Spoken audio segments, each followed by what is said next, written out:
Hello there everyone, my name is Finley Davidson and welcome to the very first episode of my wrestling review talk show. Today I am going to be talking about Backlash 2020, which aired on the 14th of June 2020. Now this show is said to contain the greatest wrestling match ever. Now I don't know about that, but I do know that they used a song from The Greatest Showman to promote it, which I never would have predicted happening for a wrestling show. Before we get started, some bits I want to point out, just 'cause I'm not going to cover them really as I go through the show, but I think Samoa Joe was fantastic on commentary throughout. And I particularly like the scene with him when AJ Styles gave his interview when he was congratulating him on his Intercontinental Championship win on Friday. Just the look of disdain he had after he congratulated him really was a lovely touch there. But it's just that those parts aren't really going to come up as I go through everything, so I wanted to get them in now. But without further ado, let's get into the full card of Backlash 2020, and we're going to start off with the kickoff show where we had Apollo Crews versus Andrade with Zelina Vega and Angel Garza for the United States Championship. Now we had Kevin Owens come out looking all smart with his little tie on to the commentary table to keep an eye on Angel Garza, and he was a delightful addition to commentary. I think him and Samoa Joe had great chemistry on there, but he did get along well with Phillips and Byron there also. Some of the spots that I really liked the backdrop Andrade took on the ramp. Simple enough, but it made me go ooh. So I was like, okay, that definitely.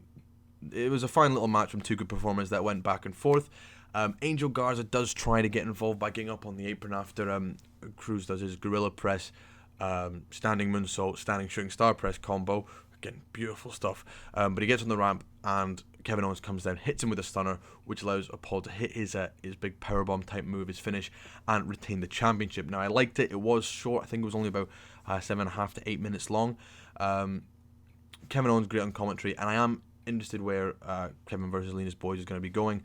And I'm excited to see what other kind of match that Apollo can have for the US title, because he has been an enjoyable US champion so far. Moving on then to the main card, first match we had, the opener, was the WWE Women's Tag Team Championship, which was defended by Bayley and Sasha Banks, who were defending against Alexa Bliss and Nikki Cross and the Iconics. I think it's great that the Women's Tag Team Champions are getting a bit more of a spotlight right now, and the reason I think they are getting that is because on SmackDown there's not really any credible opponents for Bayley for the singles title apart from Sasha Banks. They're just putting everything into this story, but it means that for the time being that the Women's Tag Team Championships are going to get defended a lot more, because they've already been announced they're going to be defending them on Wednesday, and I think there's going to be another defense coming up quite soon after that as well. It does work with these triple threat tag team matches to have three performers in the ring rather than two. It just makes it a lot more chaotic and much more entertaining to watch, because you never know what's really happening and when the next move is gonna come from. There was no team really gaining the advantage for a prolonged period of time. There was a big spot with Peyton Royce doing an apron spear type crossbody suicide dive kind of thing. I think two people were on the apron. She did like a spear into them. And then they fell back into everyone else in the match, so wiped to everyone. I particularly liked that move, and I really liked it when Bayley and Sasha hit Billie Kay with the Iconics' own move, which I liked as well. It was, and I believe they mentioned it later on Twitter. But yeah, it was very nice to see. Now Alexa Bliss looks like she's going to pick up the win for her team. She hits Twisted Bliss, but then Sasha Banks rolls up Bliss. The most. Basically the roll up, it barely ever gets kicked out of nowadays, but she does get the cover and wins to retain the championship, which I'm happy about. I didn't really have it in doubt at this point. I made predictions on Twitter, but they were I am 2 for 2 at this point. But it was a really great show opener. It was fast paced, entertaining to watch. Just about 10 minutes of non-stop action really. It keeps building Bayley and Sasha's story nicely there as well. And as I said, I think the Tag Team Championships are going to be featured much more over the next few weeks, months, because I think the next challenger for Bayley will be Sasha Banks, and it's just going to keep simmering until we get to that breaking point where Sasha eventually turns on Bayley. I think the Tag Team title match on NXT against Tegan Nox and Shotzi Blackheart will be great, and I'm pretty sure the next challenge after that will be the Iconics, because they were the ones who were not pinned at Backlash. So I think they'll be the ones that are next on the main roster to go and have a go at them. Now, coming into the next match here, we have Sheamus versus Jeff Hardy. Jeff Hardy, one of my favourites from childhood, and I'm glad he's back and he's doing well now. Obviously, good to see him back from injury and such. I mean, I would have been really happy regardless of whoever won this one. Now, obviously, Sheamus comes into this match full of piss and vinegar. Wink, wink, nudge, nudge. Now, I think Sheamus is best when he's an angry man who just likes to boot the face off other people, which worked particularly well with Jeff Hardy with his face paint because it actually looked like his face came off. Overall, I liked it. It was a bit of a slog in places. Sometimes you think that maybe Jeff would have been a bit more aggressive, but I get it. Sheamus is a big guy. He just beat him down and beat him down and beat him down. So I get it. Jeff almost had the win after hitting the swanton after Sheamus got a rope break, foot on the ropes. He tried to do that run the barricade spot, and he ran right into a brogue kick on the outside, got shot back in, another brogue kick, and Sheamus picks up the win. Now, I'm not too bad with this. I mean, it's been a story that's kind of been a bit comedic, but also really serious at the same time, so it's kind of difficult to think. But I think the match overperformed for the build that it got, because I think the piss throwing in the face on Friday kind of took it into a more funny kind of territory than it should have been. But I'm sure the feud isn't over. I think Sheamus winning here is fine. It just means Jeff Hardy is continuing to get knocked down, but he's going to build and he's going to get his retribution at Extreme Rules maybe next month, before, I don't know, maybe having a more meaningful one. Maybe he's going to face AJ Styles at SummerSlam or something. I don't really know, but I think Jeff Hardy is definitely going to get his retribution at some point in the future. Now, Asuka versus Nia Jax for the Raw Women's Championship was up next. There was some really nice stuff in this match. I do love the chemistry that Asuka and Nia Jax do have. Asuka was trying to wear down Nia with submission after submission, with Jax powering out with pretty much all of them. I really loved the fire up from Asuka after Nia mentioned Kyrie. Just the way that it just sparked something in Asuka and she just went for it. But then the whole thing kind of got ruined with the double count out. Double count outs, they do just suck. You want at least a definitive winner. I'd have rather even had Asuka make it back in the ring and Nia not. But yeah, double count just doesn't do it. Took away from the rest of the match. It was like, this is okay, this is not bad. And just before it was kind of getting to that level where you think, okay, I'm kind of enjoying this now. Double count out. This feud will continue. There'll be another match down the line. I don't think they're going to take the belt off Asuka just now, because it's way too early. She only just won it like less than a month ago, so, or maybe about a month ago. So I don't think it's going to be taken off her just yet. But I don't think they want to have Nia lose cleanly, because they're still trying to build her up. So I don't really know how they're going to work it. Next up, we have Braun Strowman versus The Miz and John Morrison for the Universal Championship. Now, it was told to Miz and John Morrison earlier on in the night that it wasn't a co-champion situation. It was whoever made the pin on Braun Strowman became the sole Universal Champion, which was a great dynamic there for it. But I don't really understand why they had to tag in. I mean, if it's anyone can make the pinfall, it should have been. It's like when Yes, it reminds me a bit of when Stone Cold was the champion and he was against Kane and The Undertaker, but Kane and The Undertaker could only pin Stone Cold. It's kind of like that, but for some reason they just say that they're on a team and they have to tag in, so it doesn't really make too much sense to me, but, you know, same thing kind of happened. It was good for what it was. They showed good teaming. They got in a lot of offense, more than I thought they'd get against Braun. And I really liked the part where, after putting in a double stomp skull-crushing finale, Braun Strowman seemed to have been beat. Morrison had the cover, and The Miz pulled him off. The Miz pulled him off of the cover, that is, not pulled him off in that sense. But that little thing appeared to cost The Miz and Morrison the win, because right after that, he kicked out of the second cover attempt, and he went on to deliver a huge chokeslam to The Miz. I do love me a big chokeslam. And he then hit the running power slam on Morrison and got the win. I never thought it was in doubt that Braun would retain here. This is just a placeholder feud until The Fiend returns, I think.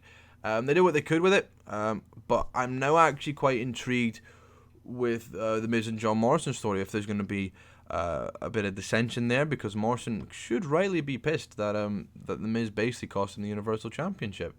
So I'm interested to see where that goes, and obviously we'll have to wait until Friday to find that out.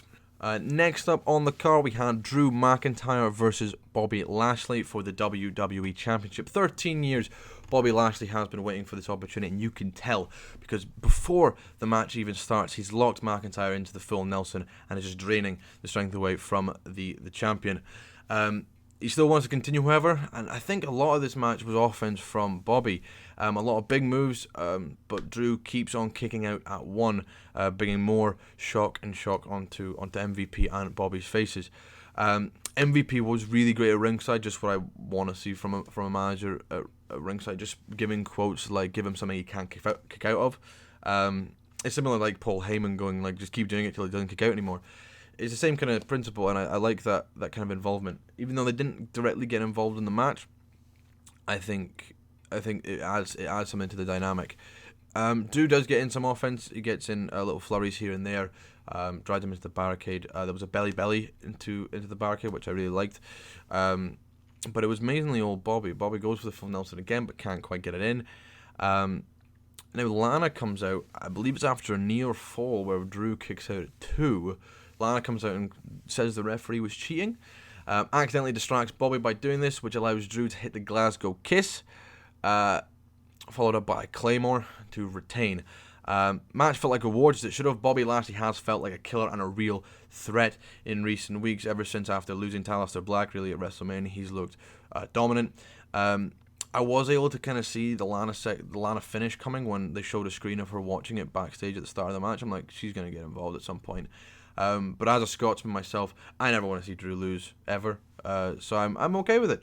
It's fine. I'm now kind of wondering if it's going to be Bobby again at Extreme Rules or be a new challenger. I'm pretty sure who Drew's going to be facing at SummerSlam, which I will get to later. But I do think that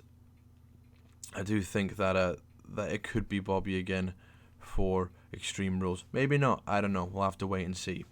But we had the whole fiasco with the Viking Raiders and the Street Profits, or as they're now called, the Viking Profits or the Street Raiders, whatever you want. This got the cinematic treatment for this one. It was something. I've enjoyed the skits on Raw. Don't get me wrong. I've thought they've been fun. I thought they've been reasonable. But when I saw it got announced that they'd be having a Raw Tag Team Championship match at the pay-per-view, I was like, yes, that's good. That's a good way to end it. And there you go. I think that's the best way of doing it. But no, we got a cinematic thing where there was bowling balls sent into Montez's Fords. There was turkey legs, which Ivor can control with the Force, and there was ninjas led by Akira Tozawa. Now it's always nice to see Akira Tozawa. I do like him, and it's always good to see him getting on TV and pay-per-views. But ninjas, oh, come on, like it's a bit of a daft thing. Not really for me. I didn't really have much to explain this one. I just didn't get it, and basically it resulted in the match never happening. So the title match never got to happen. Personally, I would have rather just seen the title match. It was inventive and creative. It was car crash and it was entertainment points. I mean, I thought the bit through the window was good. The spear through the window. I think the implication was that it was the same gator from the golf track was in the dumpster, but the tail looked 10 times bigger. But I think that's what it was meant to be, which again is a good callback to the skits they've been doing. But I just want to see the title match between the two down the line, where I think the Viking Raiders will win. I think this is a bit of a thing to kind of keep the Street Profits, keep them with the belts, because they've never beaten the Viking Raiders, and I don't think they're going to as of yet anyway. Brings us to the main event, Edge versus Randy Orton in the greatest wrestling match ever. Now, I might be slightly biased to this because Edge and Randy Orton are probably two of my favorites from growing up, watching during the... Well, Edge is my favorite of all time. Randy always liked Orton since when I started watching back in 2006. Now, I'm going to say it's not the greatest wrestling match ever, but it was bloody great. It was fantastic. I loved the big match feel that it had. They did alter the crowd audio to add in a bit. But I think it made it all the better. I think it made it great. I thoroughly enjoyed it. It didn't take anything away from it at all. It didn't take me out of the moment or anything like that. I thought it was really well done. I love the tribute to Howard Finkel at the start when he announced both competitors. I think that was beautiful and just lovely. There was really good technical and mat wrestling to begin with, but with little sparks and pace every now and then, with drop downs, leapfrogs, particularly the one where Edge slid out the ring, kind of baited Orton and then hit him with a big boot. Really great back and forth there. Orton gets busted open with a headbutt. Randy, says some profanity while Edge is on the table. Not very nice stuff. Probably stuff you could end up in jail for if you said to the wrong person and in the wrong context. Well, there's not really the right context for it, but basically with it there, it just kind of kept building and building and building. Where the moves got bigger and bigger and bigger. Edge sold his neck really well throughout it. The draping DDTs, the Orton backbreakers, and he just kind of held there, and you're like, oh, I feel this so much. Love this thing, and just Orton's sadistic smile when he was in control. He also had it when he was bleeding. I just loved every little second to it. A really great finish as well. They busted out all the big moves. Edge brought out the kill switch, or the Unprettier, which obviously Christian used. Orton used the pedigree. Edge used the rock bottom. Then Edge got him in that choke that he got him with at WrestleMania that put Orton to sleep. But then RKO out of nowhere. RKO was first. I don't think he got them in the choke, actually. I think he gave him with an RKO first of all. And Edge kicked out. Then it was 2 spears, which Orton also kicked out. I thought that was it, to be honest. I thought the 2 spears would have won it. After that, I was like, oh, this was the only prediction of the night that I got outright wrong. I mean, I didn't get Asuka and Nia Jax. I went to double count out, and the Viking Raiders and Street Profits didn't get started. But this was the one I got wrong. I went for Edge on this one because I can't go against him ever. But yeah, he ended with an RKO, beautiful RKO off when Edge did a bit of a springboard off the turnbuckle. Again, he kicked out. Which you would see was just adrenaline, just gets you going there, and in the end it was a low. I think he got him in the choke at this point. Then it was a low blow when the ref couldn't see it. So Randy Orton being a dastardly heel at this point, and then I think it's been about 10 years, maybe 11 years. The punt kick come back and he punted him in the head, and I got the 1, 2, 3. I loved it. I loved this match so much. It was about 10 minutes longer than the Mania one, but I was gripped by this one. I was really gripped by it. And the grapevine that I hear speaks to, then it's looking like it's gonna be Randy Orton versus Drew McIntyre for the WWE Championship at SummerSlam, which I think makes sense, and also makes sense why Orton did win this match here, and I think he's gonna go on a bit of a tear over the next few weeks. Now, my words alone isn't going to be able to give this 45-minute match the credit it deserves, so I'd recommend just watching it yourself. I did hear that Edge tore his triceps in the match also, so hopefully it is a speedy recovery. It will be out for a few months, but both should be proud of the match they put on here. I know definitely I couldn't do anything like that. Probably not ever. But overall, I like Backlash. I thought it was good. It was a bit of a slog throughout the middle, like parts of Sheamus and Jeff Hardy, Asuka and Nia Jax kind of had a dull ending. But overall, I'm loving pay-per-views that are around 3 hours long. I think it's the perfect length for them. I did enjoy every match. The highlights for me were Drew versus Bobby and Edge versus Orton. The weakest part probably was the whole Street Profits and Viking Raiders, because I'd rather see the title match. It's simple. I just wanted to see a night of wrestling. I didn't really want any cinematic stuff. As fun as it was with Money in the Bank and WrestleMania, I think it needs to be done in a certain way, and I don't think this one was done that exact way. Yeah, that's basically it. Regardless, though, I think it was a good show. Definitely worth a watch. If you got to kill 3 hours, definitely worth doing. But yeah, easily a decent wee show. So thanks for watching and listening. Hope you have enjoyed it. Now you can follow me on Twitter and Instagram at DavDavidson13. I don't tweet very much, but when I do, it's usually about wrestling. I will be back for another similar breakdown from Raw, NXT, and SmackDown. Obviously, I'm still getting to grips with editing and stuff like that because I am doing this all myself and just starting from scratch. so bear with me on that. So yeah, that's basically it. So thank you very much for watching. Hope you all staying safe out there, and I'll see you soon.